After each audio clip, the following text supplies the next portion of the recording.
The Eye of Allah by Rudyard Kipling. The cantor of St. Hilard's being far too enthusiastic a musician to concern himself with its library, the sub-cantor who idolized every detail of the work was tidying up after 2 hours writing and dictation in the scriptorium. The copying monks handed him in their sheetsit was a plain 4 Gospels ordered by an abbot at Evesham, filed out to Vespers. John Otho, better known as John of Burgos, took no heed. He was burnishing a tiny boss of gold in his miniature of the Annunciation for his Gospel of St. Luke, which it was hoped that Cardinal Falcodi, the papal legate, might later be pleased to accept. "Break off, John," said the sub-cantor in an undertone. "Gone have they, I never heard hold a minute, Clement." The sub-cantor waited patiently. He had known John more than a dozen years, coming and going at St. Hilard's, to which monastery John, when abroad, always said he belonged. The claim was gladly allowed, for more even than other Fitz Othos, he seemed to carry all the arts under his hand, and most of their practical receipts under his hood. Pg 311. The sub-cantor looked over his shoulder at the pinna-down sheet, where the first words of the Magnificat were built up in gold, washed with red lac for a background to the Virgin's hardly yet fired halo. She was shown, hands joined in wonder, at a lattice of infinitely intricate arabesque, round the edges of which sprays of orange-bloom seemed to load the blue hot air that carried back over the minute-parched landscape in the middle distance. "You've made her all Jewess," said the sub-cantor, studying the olive-flushed cheek, and the eyes charged with foreknowledge. "What else was Our Lady?" John slipped out the pins. "Listen, Clement, if I do not come back, this goes into my great Luke. Whoever finishes it," he slid the drawing between its guard papers. "Then Ure for Burgos Aganas, I heard. In 2 days the new cathedral yonder, but they're slower than the wrath of God. Those may-sances good for the soul." "Thy soul," the sub-cantor seemed doubtful. "Even mine, by your permission, and down south on the edge of the conquered country's Granada, way there's some Moorish diaper-work that's wholesome. It allays vain thought, and draws it toward the pictureers you felt just now in my Annunciation. Shite was very beautiful, no wonder you go. But you'll not forget your absolution, John."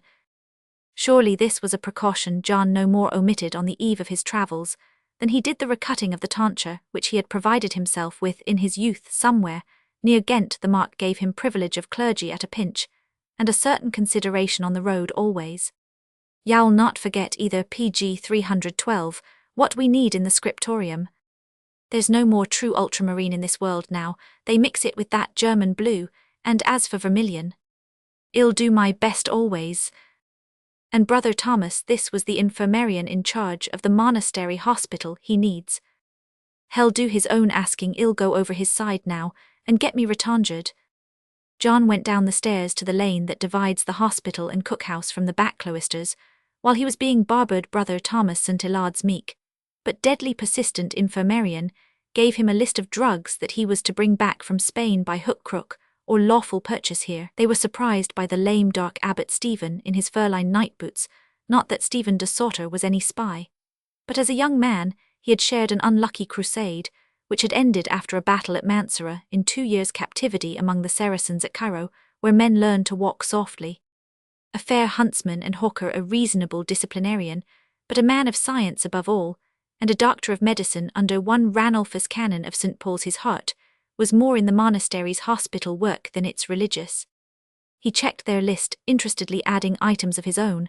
After the infirmarian had withdrawn, he gave John generous absolution to cover lapses, by the way, for he did not hold with chance-bought indulgences. "And what seek you this journey?" he demanded, sitting on the bench beside the mortar and scales in the little warm cell for stored drugs. "Devils mostly," said John, grinning. "In Spain or not a bonner and farfar." John, to whom men were but matter for drawings and well-born to boot, since Pg 313, he was a de Santford on his mother's side, looked the abbot full in the face. "And did you find it so?" said he. "No, they were in Cairo too, but what's your special need of 'em?" "For my great Luke, he's the master-hand of all 4 when it comes to devils." "No wonder he was a physician, you're not." "Heaven forbid, but I am weary of our church-pattern devils. They're only apes and goats and poultry, conjoined good enough for plain redan black hells, and judgment days, but not for me." "What makes you so choice in them?" "Because it stands to reason and art that there are all musters of devils in hell's dealings, those 7, for example, that were hailed out of the Magdalene. They'd be Shedevils no kin at all to the beaked and horned and bearded devil's general. The abbot laughed. And see again the devil that came out of the dumb man, what use is snout or bill to him? He be faceless as a leper above all God send. I live to do it the devils that entered the Gadarene swine, they'd Bethide be, know not yet what they'd be, but they'd be surpassing devils, id have diverse as the saints themselves. But now they're all one pattern for wall window or picture work. Go on, John, you're deeper in this mystery than Roman one. Heaven forbid, but I say there's respect due to devils, damned though they be. Dangerous doctrine. My meaning is that if the shape of anything be worth man's thought to picture to man, it's worth his best thought. PG 314. That's safer, but I am glad I've given you absolution. There's less risk for a craftsman who deals with the outside shapes of things for Mother Church's glory. Maybe so, but John the abbot's hand almost touched John's sleeve. Tell me now, Isis, she Moorish or a Hebrew? She's mine, John returned. Is that enough? I have found it so. Well, it's out of my jurisdiction, but how do they look at it down yonder? Oh, they drive nothing to a head in Spain, either church, nor king bless them, there's too many Moors and Jews to kill them all. And if they chased them away, there'd be no trade nor farming, trust me, in the conquered countries from Seville to Granada. We live lovingly enough together, Spaniard, Moor, and Jew, ye see, we ask no questions. Yes, I Stephen sighed, and always there's the hope she may be converted. Oh yes, there's always hope. The abbot went on into the hospital. It was an easy age before Rome tightened the screw as to clerical connections. If the lady were not too forward, or the son too much his father's beneficiary in ecclesiastical preferments and levies, a good deal was overlooked. But as the abbot had reason to recall unions between Christian and infidel, led to sorrow none the less when John, with mule, mails and man, clattered off down the lane for Southampton, and the sea Stephen envied him. PG 315. He was back 20 months later in good hard case, and loaded down with fairings, a lump of richest lazuli, a bar of orange-hearted vermilion, and a small packet of dried beetles, which make most glorious scarlet for the subcanter, besides that a few cubes of milky marble, with yet a pink flush in them which could be slaked and ground down to incomparable background stuff. There were quite half the drugs that the abbot and Thomas had demanded, and there was a long deep-red cornelian necklace for the abbot's Lady Anne of Norton. She received it graciously, and asked where John had come by it. Near Granada, he said. You left all well there? Anne asked. Maybe the abbot had told her something of John's confession. I left all in the hands of God. Ah me, how long since? 4 months less 11 days. Were thou with her? In my arms, childbed. And the boy too, there is nothing now. Anne of Norton caught her breath. I think you'll be glad of that, she said after a while. Give me time and maybe I'll compass it, but not now. You have your handwork and your art, and John, remember there's no jealousy in the grave. Yes, I have my art, and heaven knows I am jealous of none. Thank God for that at least, said Anne of Norton, the always ailing woman who followed the abbot with her sunk eyes, and be sure I shall treasure this. She touched the beads as long as I shall live. PG 316. I brought Restede it to you for that, he replied, and took leave. When she told the abbot how she had come by it, he said nothing, but as he and Thomas were storing the drugs that John handed over in the cell, which backs on to the hospital kitchen chimney, he observed of a cake of dried papa juice. This has power to cut off all pain from a man's body. I have seen it, said John. But for pain of the soul, there is outside God's grace but one drug, and that is a man's craft learning or other helpful motion of his own mind. That is coming to me too, was the answer. John spent the next fair May day out in the woods with the monastery swineherd, and all the porkers, and returned loaded with flowers and sprays of spring to his own, carefully kept place in the north bay of the scriptorium. There, with his travelling sketchbooks under his left elbow, he sunk himself past all recollections in his great Luke. Brother Martin, senior copyist, who spoke about once a fortnight, ventured to ask later how the work was going. All here John tapped his forehead with his pencil. It has been only waiting these months, to God born, are ye free of your plain-copying, Martin? Brother Martin nodded. It was his pride that John of Burgos turned to him, in spite of his 70 years, for really good page work. Then see John laid out a new vellum thin, but flawless there's no better than this sheet from here to Paris, yes smell it. If you choose wherefore give me the compasses and ill set it out for you if ye make one letter lighter or darker than its next ill stick, ye like a pig. Never John the old PG 317 man beamed happily. But I will now follow here and here as I prick, and in script of just this height to the hairsbreadth yell scribe, the 31st and 3rd Iscond verses of 8th Luke. Yes, the Gadarene swine, and they besought him that he would not command them to go out into the abyss. And there was a herd of many swine. Brother Martin naturally knew all the Gospels by heart. Just so down to, and he suffered them take your time to it, my Magdalene has to come off my heart first. Brother Martin achieved the work so perfectly that John stole some soft sweetmeats from the abbot's kitchen for his reward. The old man ate them, then repented, then confessed, and insisted on penance, at which the abbot, knowing there was but one way to reach the real sinner, set him a book called De Virtutibus Herbarum. To Faircapie St. Elards had borrowed it from the gloomy Cistercians, who do not hold with pretty things, and the crabbed text kept Martin busy just when John wanted him for some rather specially spaced letterings. See now, said the subcantor reprovingly, you should not do such things. John, here's Brother Martin on penance for your sake. Nah, for my great Luke, but I've paid the abbot's cook, I've drawn him till his own scullions cannot keep straight-faced, he ll not tell again. Unkindly done, and you're out of favour with the abbot too. He's made no sign to you since you came back, never asked you to high table. I've been busy having eyes in his head. Stephen knew it, Clement, there's no librarian from Durham to Torah fit to clean up after you. The subcantor stood on guard, he knew, where John's PG 318 compliments generally ended. But outside the scriptorium, where I never go, the subcantor had been excused even digging in the garden, lest it should mar his wonderful bookbinding hands. In all things outside the scriptorium you are the masterful of Christendie, take it from me, Clement. I've met many. I take everything from you, Clement smiled benignly. You use me worse than a singing boy. They could hear one of that suffering breed in the cloister below squalling, as the cantor pulled his hair. God love you, so I do, but have you ever thought how I lie and steal daily on my travel size, and for aught you know murderto fetch you colours and earths? True, said just and consay ancestrican Clement. I have often thought that were I in the world, which God forbid, I might be a strong thief in some matters. Even Brother Martin bent above his loathed De Virtutibus laughed. But about midsummer Thomas, the infirmarian, conveyed to John the abbot's invitation to supper in his house that night, with the request that he would bring with him anything that he had done for his great Luke. What's toward, said John, who had been wholly shut up in his work.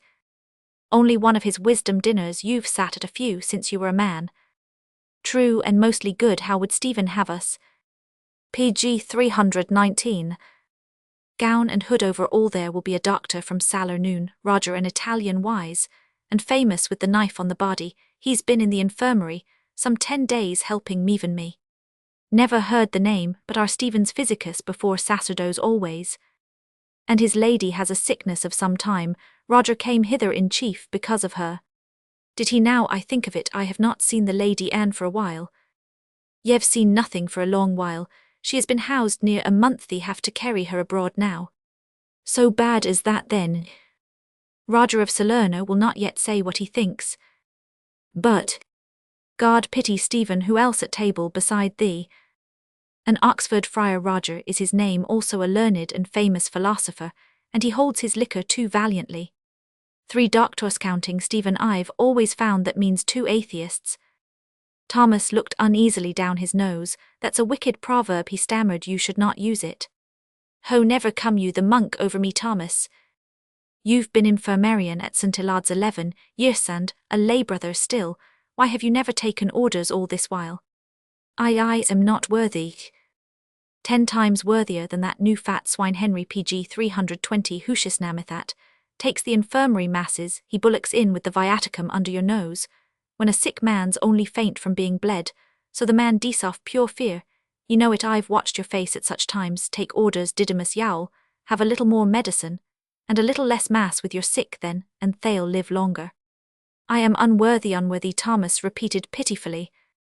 Not your butto, your own master you stand or fall. And now that my work releases me for a while, ill drink with any philosopher out of any school, And Thomas, he coaxed a hot bath for me in the infirmary before vespers. When the abbot's perfectly cooked and served meal had ended, and the deep-fringed naperies were removed, and the prior had sent in the keys with word that all was fast in the monastery, and the keys had been duly returned, with the word make it so till prime, the abbot and his guests went out to cool themselves in an upper cloister that took them by way of the leads to the south choir side of the triforium. The summer sun was still strong, for it was barely 6 o'clock, but the abbey church of course lay in her wonted darkness. Lights were being lit for choir practice 30 feet below. "Our cantor gives them no rest," the abbot whispered. "Stand by this pillar, and well hear what he's driving them at now. Remember," all the cantor's hard voice came up. "This is the soul of Bernard himself attacking our evil world. Take it quicker than yesterday, and throw all your words clean bitten from you in the loft. There, PG 321, begin." The organ broke out for an instant alone and raging. Then the voices crashed together into that first fierce line of the De Contemptu Mundi 5. Hora novissima tempora pessima, a dead pause, till the assenting sunt broke like a sob out of the darkness, and one boy's voice clearer than silver trumpets returned the long-drawn vigilmus. Ex minisciter imminet arbiter organ and voices were leashed together in terror and warning, breaking away liquidly to the Ales Supremus. Then the tone-colours shifted for the prelude to imminet ut mala terminet. "Stop again," cried the cantor, and gave his reasons a little more roundly than was natural at choir practice. "I'll pity O man's vanity, he's guessed we are here come away," said the Abbot. Anne of Norton in her carried chair had been listening too further along the dark triforium.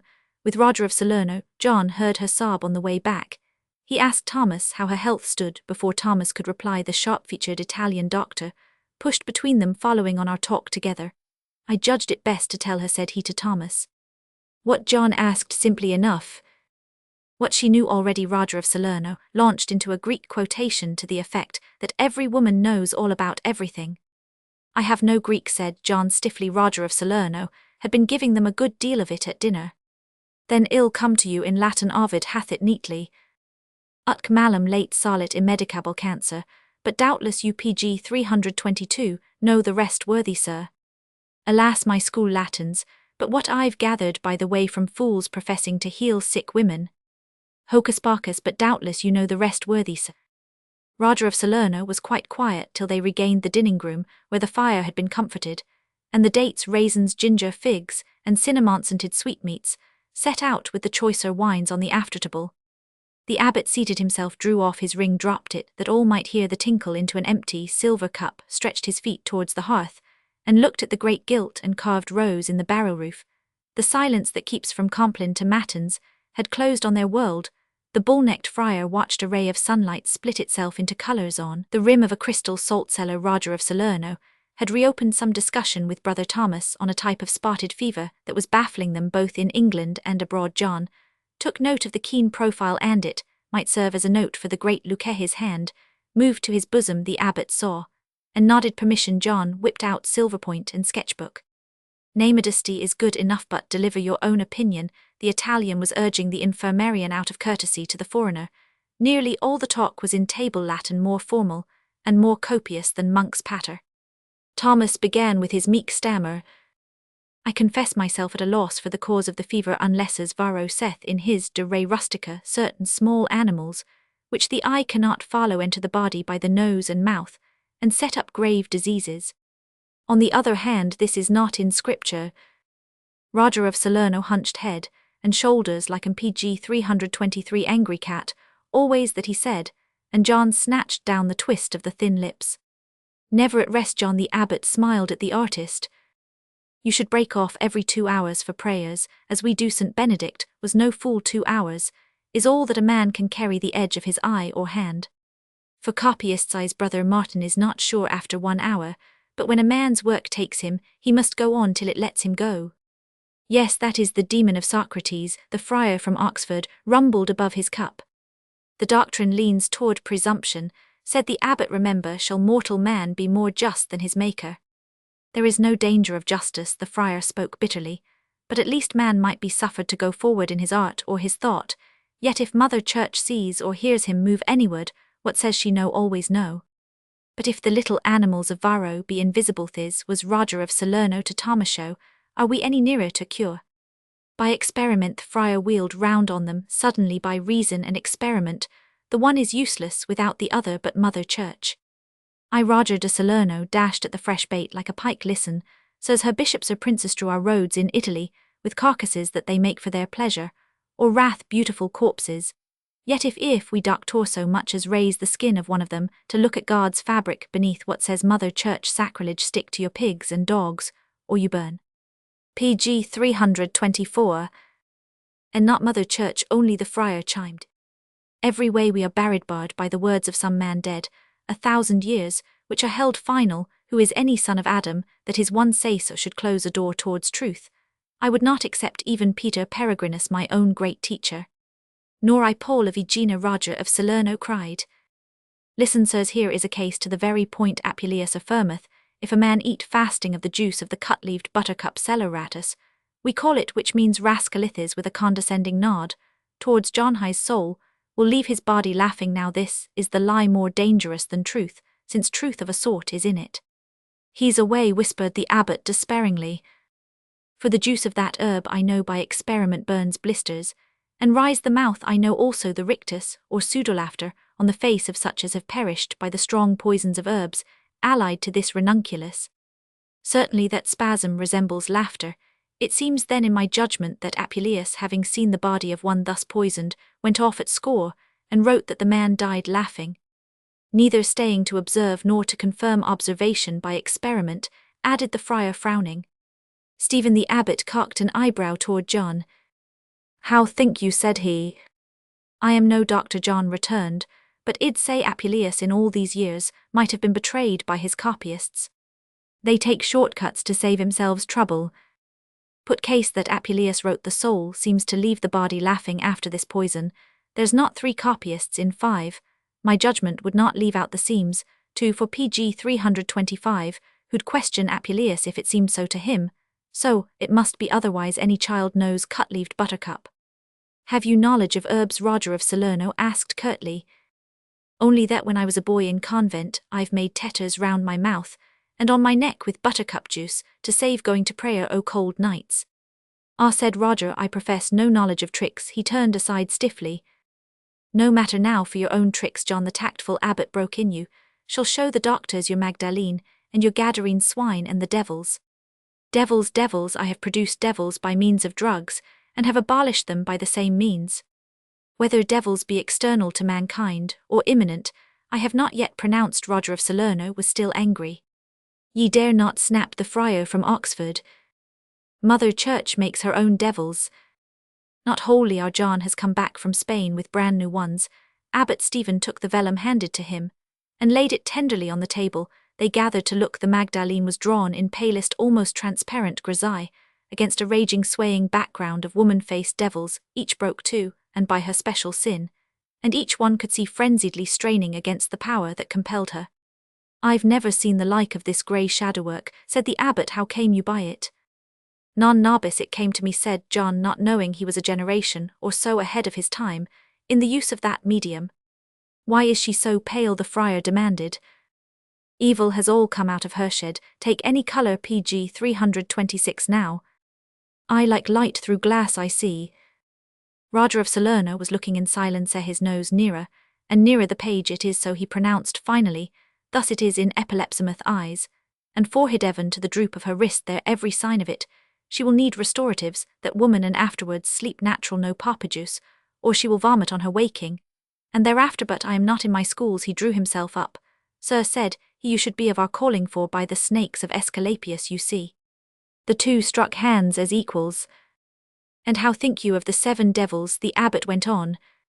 These melted into convoluted flower or flame-like bodies, ranging in colour from phosphorescent green to the black purple of outworn iniquity, whose hearts could be traced beating through their substance.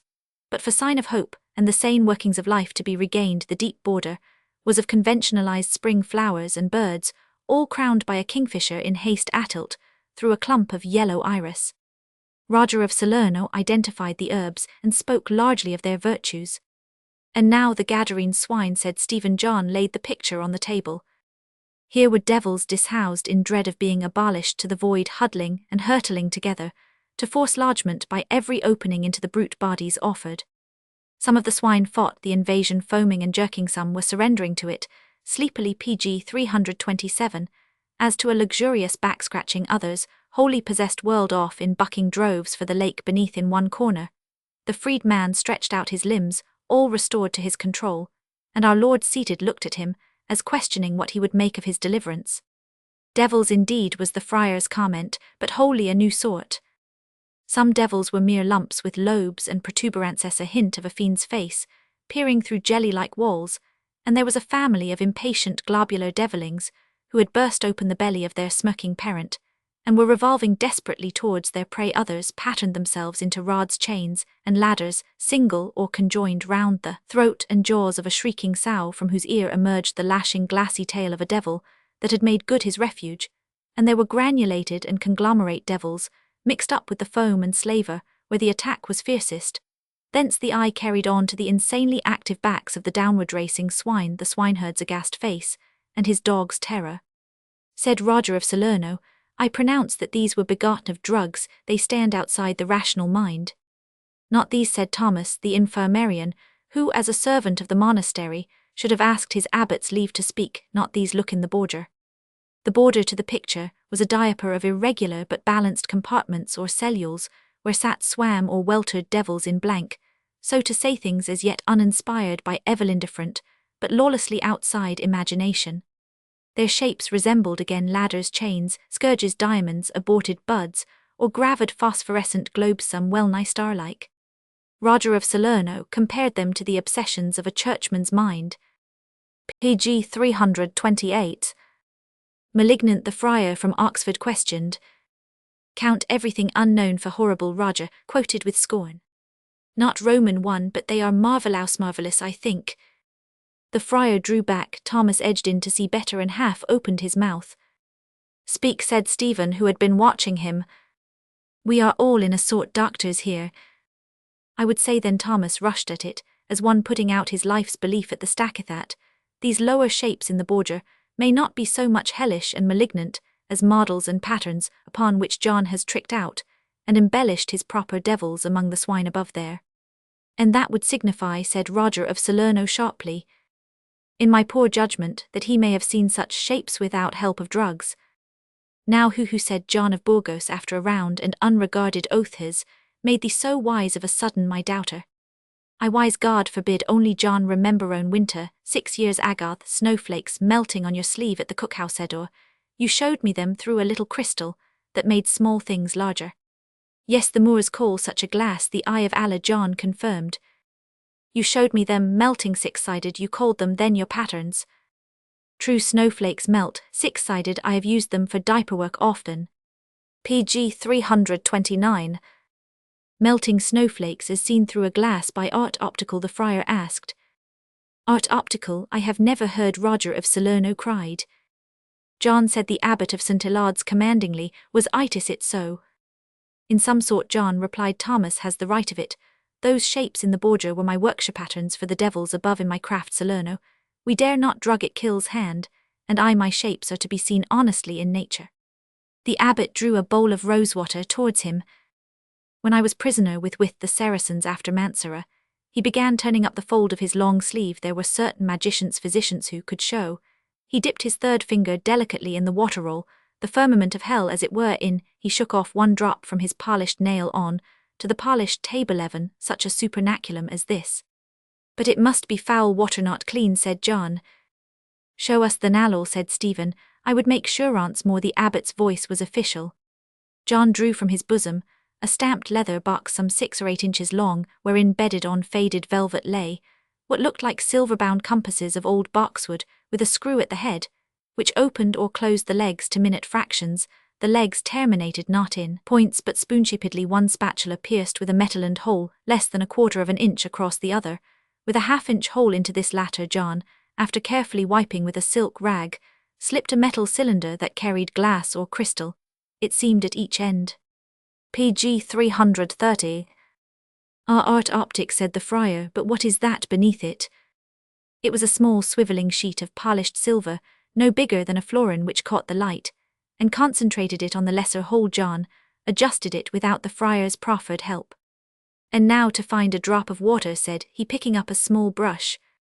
"Come to my upper cloister, the sun is on the leads still," said the abbot, rising. They followed him there. Halfway along, a drip from a gutter had made a greenish puddle in a worn stone.